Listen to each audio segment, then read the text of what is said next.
You're listening to the Two Sleuth Podcast, all about the business of dentistry, hosted by yours truly, Greg Essenmacher, a fixed full arch dental expert and founder of G&A Consult, speaking with industry leaders on the dental landscape from their perspective. Ladies and gentlemen, welcome to another episode. I am thrilled because I met Dina online and she is just a light to the world. My guest today is Dina Lynch Eisenberg, and Dina has done so many things in her career. But the way that I found and met Dina online was she was just sharing from her heart about team dynamic, and really making them healthy. And we were actually, I'm going to let her tell this story when I tell you a little bit about her.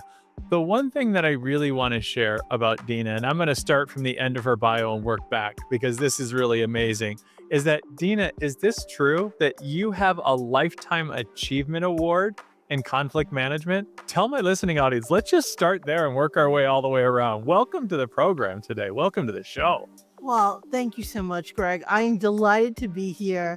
You know, when one light recognizes another, it's a blessing, right? And I see that same light in you. I actually do have a Lifetime Achievement Award in mediation. I've actually put in over 100 hours of mediation training in 3 different types of mediation. And I think mainly the award came because I was doing something so unique within the community. I really wanted to be able to serve businesses. And so I built my mediation business as a real business, and it was very successful. And I think other colleagues, because it's a very helping profession, and sometimes in a helping profession, you're thinking about being profitable. But my thought is if my business is not profitable, there's not many people I can help. And so that's the reason why I think I was awarded it. And the fact that I'm a pretty doggone good mediator. Well, I mean, you must be, right? I mean, they don't just hand those out like candy. It's obviously in recognition of achievement. One of the things that I want to ask you is, how did you find your way into dental? Right? Most people who do the work that you do, right? There's many different verticals to be able to involve yourself in. So what was the attraction to dental, or did you, like myself, kind of fall your way backwards into dental? How did you get involved in dental? What's that origin story all about? Great question. It is a full circle moment for me. So some people know that I started my professional career as a lawyer, and I was holding doctors accountable for sexual chemical misconduct. The folks that I work with, primarily women, had these tremendously bad experiences, and I learned so much about how much support you need when you're trying to speak up and say what's going on for you and get help. And I loved doing that work, although it was very demanding from an emotional standpoint. So eventually I had to stop, and I was doing some consulting with other corporations. And one of them was a regional bank in New England. And they were like, oh, we're going to be acquired. And we need the ombuds. And I'm like, what the heck is that? And then I remembered that Something that creates a plant, right? And ombuds is not something that creates a plant. no, absolutely not. I remember back in law school when I was trying to escape the stress of it. I would read Travel and Leisure magazine, one of my favorite magazines to this day. And they used to have a column called the Travel Ombuds. And I would read it, and people would say my luggage got lost or I got bumped off a plane. And he would read the question and then answer with what kind of resources they could have, who to go to, what to say, how to resolve the problem. I thought, that is great. Then I totally forgot about it. I forgot about it until the client said, will you be our ombuds? And then the two things clicked, and I was like, yes, I will. You probably know that I was the global head of ombud services for Twitter. Really amazing company to work for. So amazing we were acquired. And when I was thinking about, look, where do I want to share my gifts? You know, where do I think I can make a good contribution? I started thinking about healthcare again. And it reminded me about how doctors and lawyers get trained. You know, in both of the fields, it's really about becoming an amazing technician. Like you really, really know how to do your job. True? But the thing they don't teach you in either school, which is kind of important, is A, how to run a business, and B, how to lead people. It just doesn't come up in the curriculum. I was kind of lucky because in my senior year, I took an elective that actually did teach me to write a business plan. So I felt like I was a little bit ahead. And then when I was looking around for where do I want to go, I knew that I wanted to go back to healthcare because I'd been the ombuds for St. Jude Hospital. And having that recent experience is like, okay, I know there's a need here. And then I thought, well, what profession is aligned with your educational experience? And it was dentists, of course. As a lawyer, I had to learn how to interact with people in a way that was welcoming and friendly, but also firm and sometimes a little bit directive. And I thought, okay, if you're leading a dental practice, you really just want to do the dentistry. But you can't get away from the other pieces that make a successful practice. If you really want to have an amazing patient experience, you want to treat your patients with excellent care, then you have to make sure that your team is feeling like they are having an amazing experience, that they know what it looks like and feels like on a day-to-day basis to care for somebody. And they can only get that when they're told, right? Yeah, absolutely. I really feel like my role here is to remind dentists that, one, not your fault if this is not your best thing. It's fine. You can learn these because if you learn to do all the techniques you learned in dentist school, you absolutely can learn all the emotional intelligence and conflict management skills. And that you really just need somebody who understands your perspective to show you the steps forward. And so that's how I came to dentistry. Well, and I love it. And Dina, there's so much to unpack there, and there's so much aligned with what we teach, coach, and train at GNA Consult, but not at the level that you're talking about, right? Because we know this to be true. And anyone who's a regular listener of the Tooth Sleuth podcast knows that we talk about clinicians, right? The white coat syndrome. Yeah. There is such a high level of suicide rate, but also chemical addiction and the challenges that are involved. Doctors, for the most part, I don't want to say all of them, but for the most part, they are so technically skilled and highly intelligent in what they do.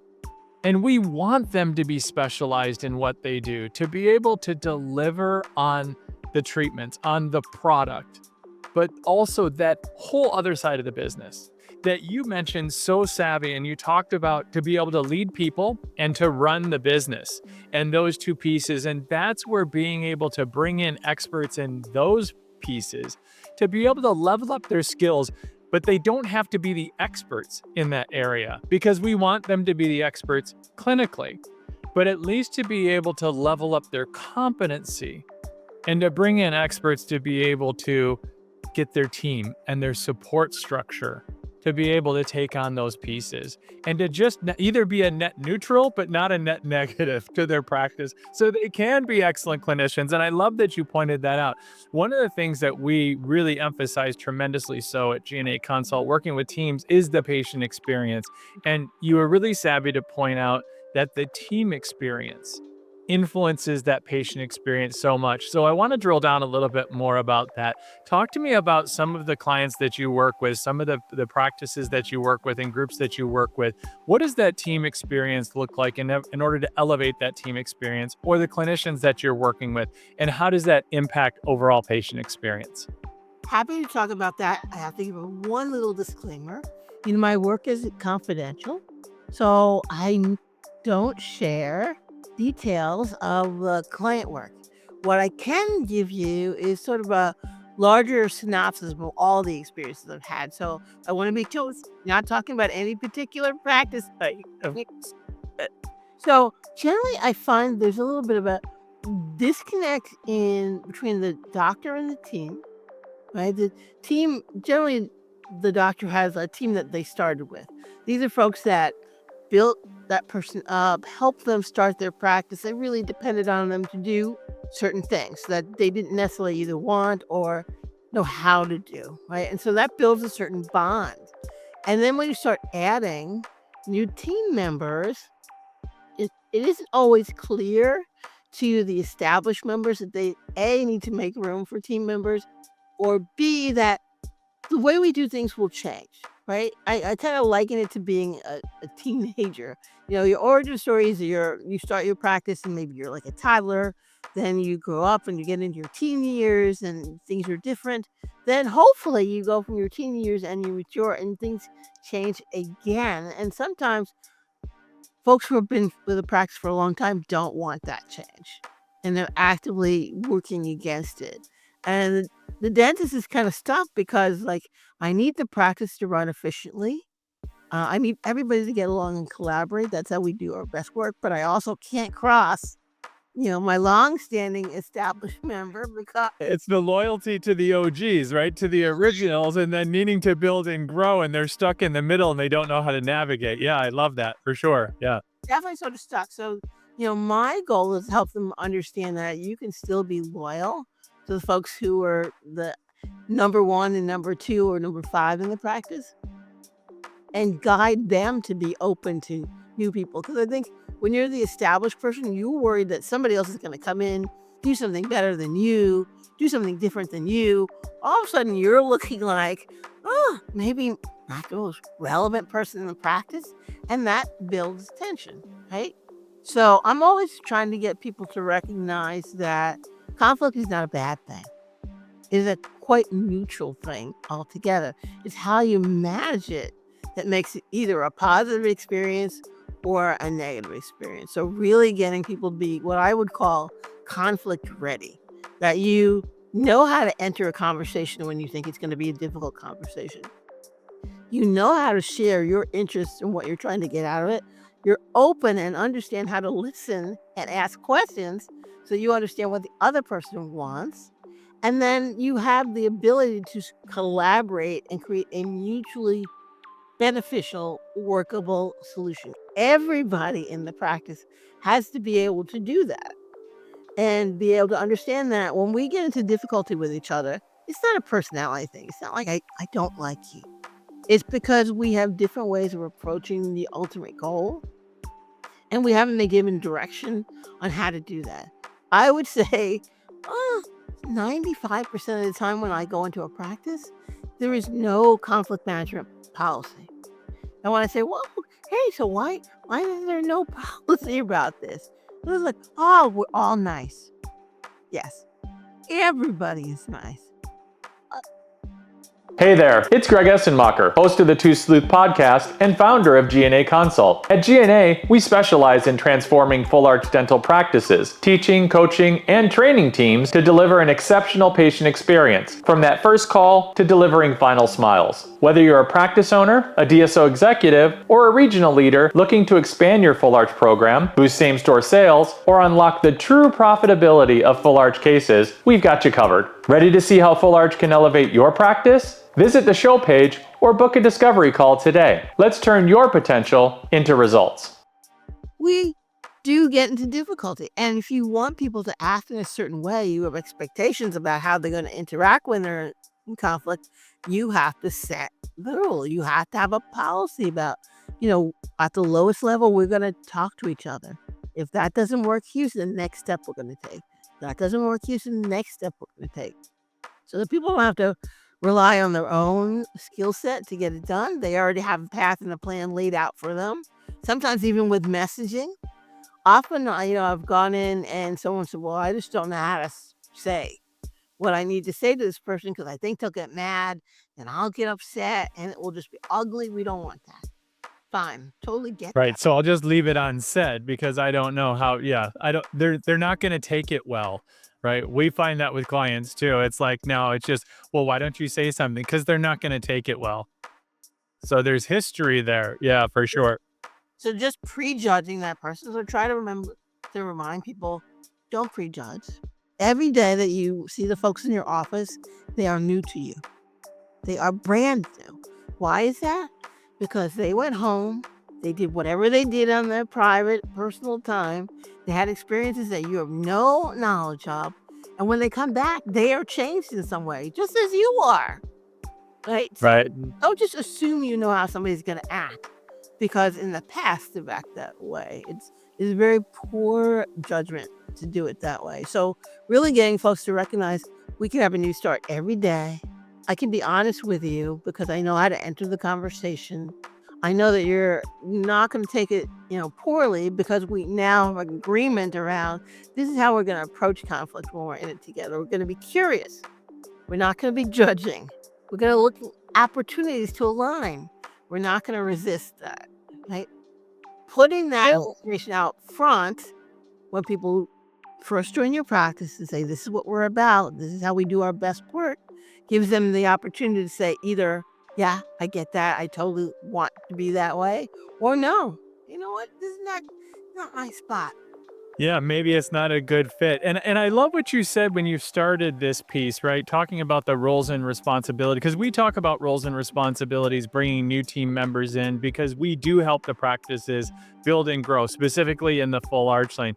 What we find to a client is one of the most important things to do with them is to identify, well, what specifics do you want? It's not just so much of, oh, let's bring in a new surgical assistant, or let's bring in a new dental assistant, or let's bring in a new person for the front desk.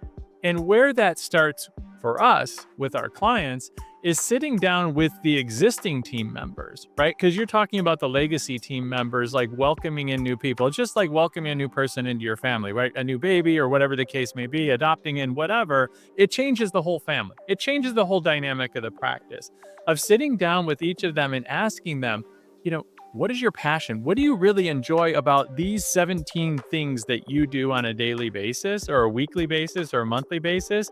And what are the things that, you don't have a lot of passion around? Now, they all need to get accomplished. We're bringing a new person in to take some of that workload, right? Or some of that role and responsibility off. So why don't we target those things specifically we're looking for, rather than let's find a warm body and bring them in. And then, oh, well, they actually are coming in and they have a lot of skill and what you love to do. And now you're left with a pile of crap that you don't like to do. And now you're miserable and it creates conflict. So I was loving how you were talking about that. And that's what I was thinking about with our clients. If you do the work in advance, you can mitigate some of that conflict later. And then when they come in, it's like, oh, you get to do the stuff that I don't like to do anyway. Not all of it, of course, right? Everybody can't do what they, simply what they love to do, right? Not all are entrepreneurs like you and I, but at least there's a conversation ahead of time with those that have been loyal to the practice, that want to see the practice build and grow. So everybody's a part of this growth process. And I think that was so key.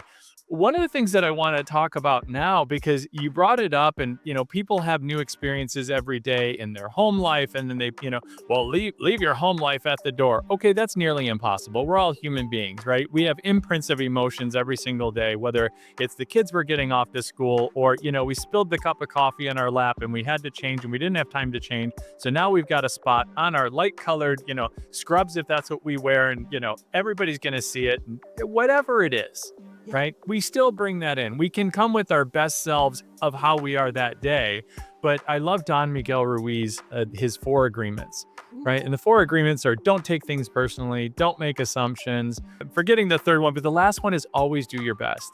Yep. And I always like to say, sometimes your best is simply not running over the old lady with the grocery cart, right, in the parking lot, right? That might be your best. Other days, your best is you show up and you are a rock star. Whatever your best is that day.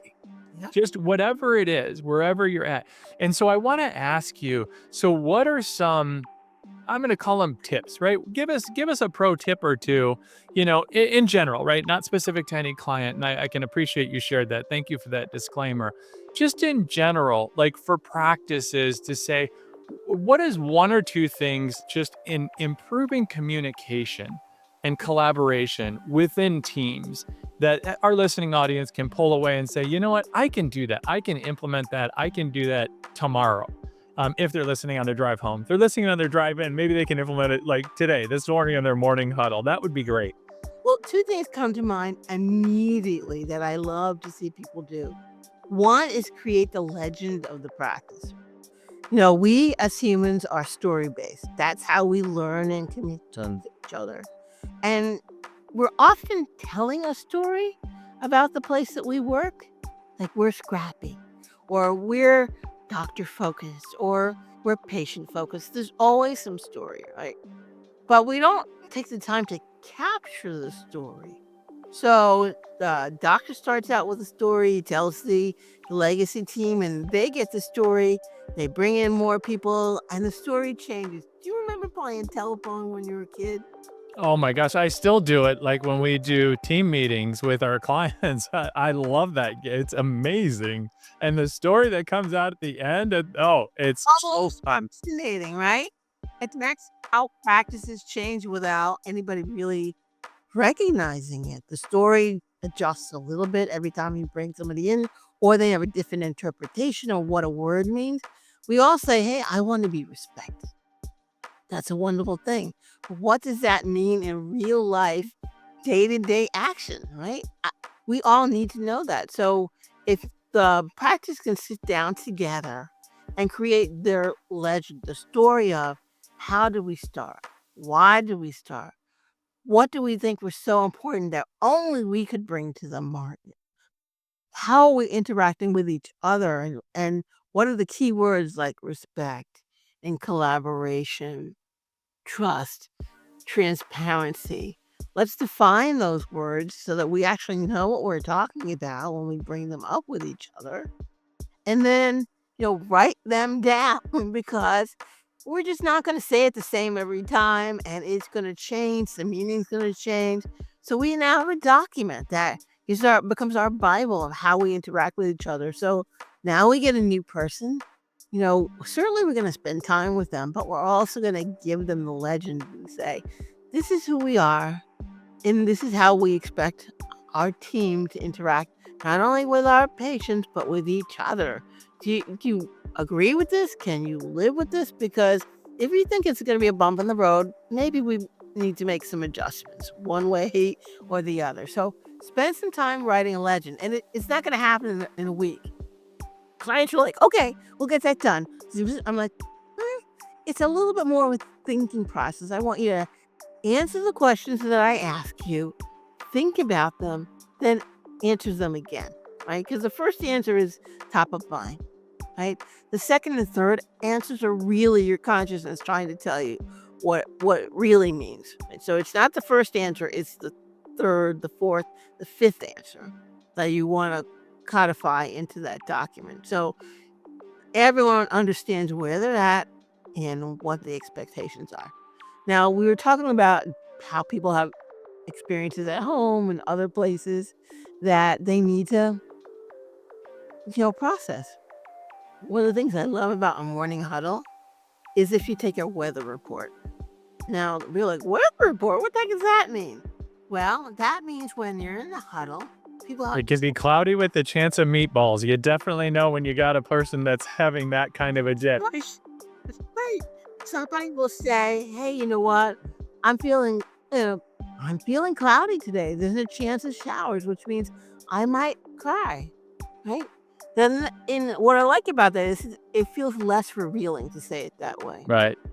It's kind of funny, but it still gets the point across about today you might want to treat me a little more gently. And I don't have to explain why. You just need to know that today I need a little more love and TLC. Or somebody might be like, today it is sunny, people. We are out there. And then, okay, this is the person we're going to come to get some energy because they're feeling high energy today. I want to spend a little bit of time with Marsha because, she's really beaming.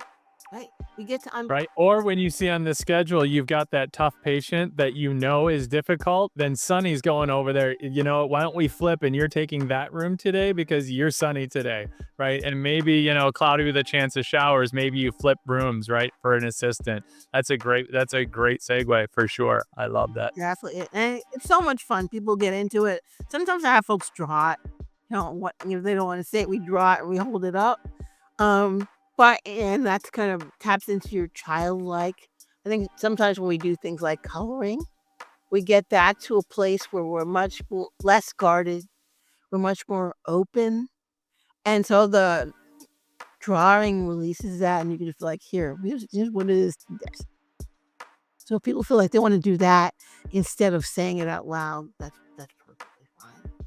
Yeah, I love your concept of the legend of a practice, and we work with all of our clients on their USP, their unique selling proposition, right? Because S is not a bad word, Yeah. right? They do it all the time, especially with big cases in full arch, and we help them identify and differentiate what makes you unique because it's just like a thumbprint, right? And a fingerprint. You are unique in what you do. There's a reason why you do this, why you started it, why you do it, and why you continue to do it. What is your unique offering into the marketplace? And don't ever lose that. I love it. Well, Dina, this is the point of the program. All of my guests play a little something called What the Sleuth is Going On? It's 3 rapid fire questions. First thing that comes to mind. Are you ready to play? I'm always ready. Excellent. I love that kind of enthusiasm. Question number 1. What's the worst bad breath you've ever encountered? Well, I have to say it hasn't been a human being. My guy Rodney has the worst rap. He loves to rub his face on my face. And I try not to, give him the stiff arm because he's trying to tell me he loves me, but woo, his breath and his butt, to be perfectly honest, are just like, no. Did you say Rodney? Rodney, that's my guy. I have 2 cats, Rodney and his brother, Cooper. Love it. You're not the first one out of these 90 some odd episodes to give a non-human answer. All right. Question number 2. If you could change one thing about your smile, what would it be? It's so interesting because now that I'm in the dental space, I'm sure people are like, why didn't she correct her smile? And I love your smile, by the way. I love when people are like, I like my smile. that's exactly it. I had to learn to live with this smile. I come from modest means. My parents weren't able to give me braces. By the time I was able to pay for them myself, I was going off to law school. And the dentist was so kind. He could have done something else, but he did the right thing, which was tell me, hey, I could put the appliance on, but when you move to Boston for law school, someone's going to take it off and charge you again to get another set. So I'm not going to put them on. And when I got to law school, there was really no time to do anything except study. So I had to learn to love the smile I have.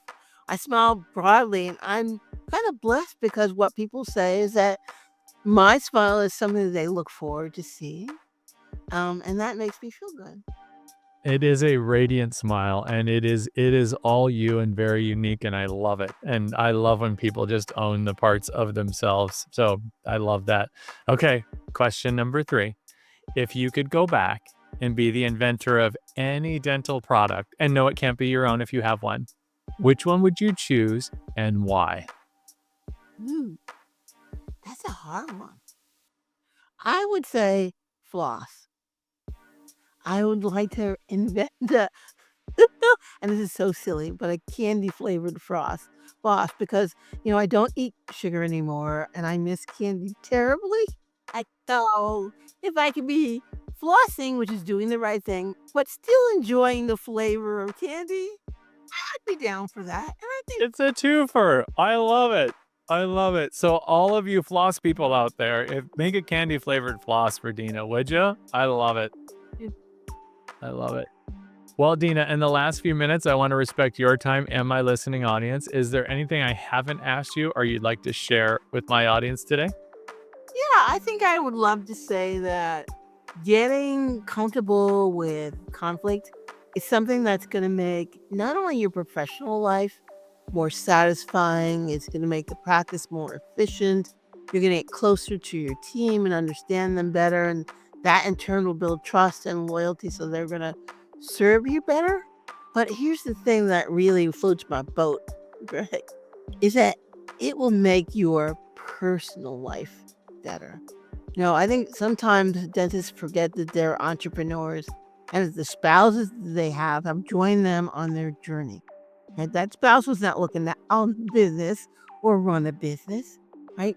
And so when you develop those skills, particularly around emotional intelligence and understanding where other people's emotions lie and how to manage them and how to approach in a way that's like can hear you and hear what you need and that you're listening to what they need, that improves your home life. I'll tell you a quick story. I was working with somebody, and they said, well, my doc always criticizes me, never supports me. Very frustrating. I'm on the point of leaving because I just feel like I can never do anything right. And so we're talking about it, and I said, so you talked about it in absolutes. And the person said, yeah, it's always and never. He always criticizes me, never does. Okay, well, let's unpack that. Let's talk about the last 10 times that you talked to the doc. And then we went through all the numbers, and it wasn't 10 out of 10. It was more like 4 out of 10. So I'm like, okay, so you see what absolutes do, right?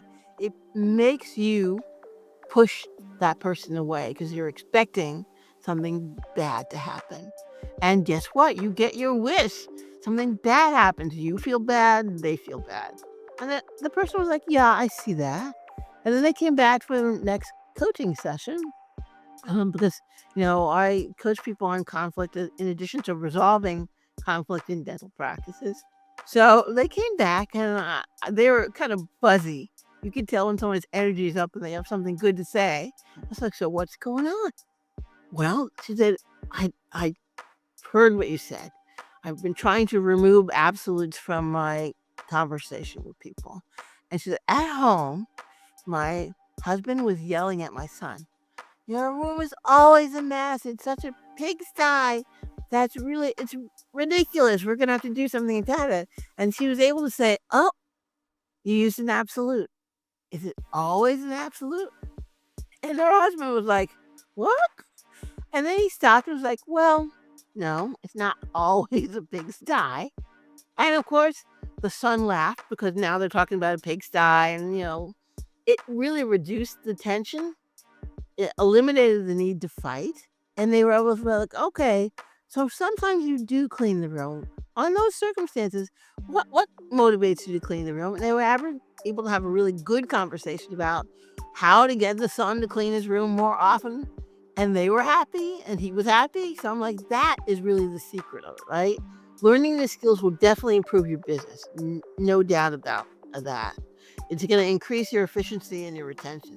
But what's really important is going to improve your home life.